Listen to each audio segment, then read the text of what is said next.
gift of desperation, the Flying Trapeze. Here is a short story.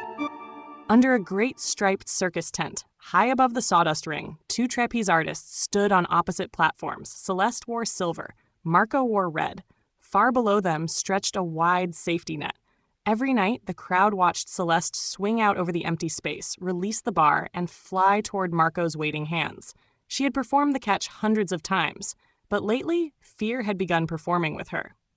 What if I miss? What if Marco misses? What if everyone sees me fall? The thoughts came faster than the drumroll.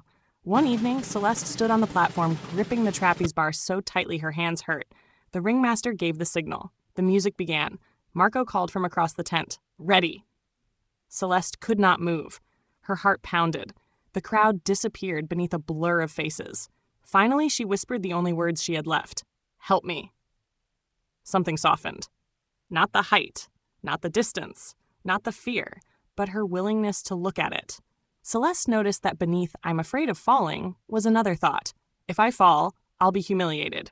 Under that, if I fail, I lose my value. And underneath even that, I must control what happens to be safe. She looked down at the net. For years, she had thought the net existed because falling was a disaster. Now, another possibility occurred to her. Perhaps the net existed so she could risk flying. Marco called again. "Celeste." She looked across the open space. "I'm scared." "I know. I don't feel ready." Marco smiled. "You don't have to feel fearless. You only have to be willing." Celeste laughed nervously. That was uncomfortable.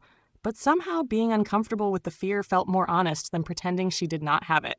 She stepped onto the narrow edge. The fear remained. So did the invitation. The drum began. Boom, boom, boom. Celeste swung. For one glorious second, she forgot everything. Then fear returned. "Hold on," but Marco shouted, "Now!" Something in her wanted to communicate, to connect, to reach him, more strongly than fear wanted to keep her clinging to the bar. She released. For an instant, Celeste was suspended between trapezes. No past platform, no future catch, just open air. Her body screamed danger. Her mind became strangely quiet. Marco caught her wrists. The crowd erupted. Later, backstage, Celeste said, "I finally advanced." Marco shook his head. "How do you know?" She stared at him. "You caught me?" "Yes, but yesterday when you refused to jump, perhaps that retreat showed you the belief you needed to see. We can't always know our advances from our retreats." Celeste sat quietly. Marco handed her a towel. "You forgot something up there." "My timing?" "Yourself," she smiled. Marco pointed toward the dressing room. "Eat something. Rest. Take care of yourself." Celeste laughed. Very spiritual. Very practical. The following week, they practiced a new routine. This one required Celeste to climb even higher. At first, she hated it. The platform felt too narrow. The drop looked enormous. Her knees shook.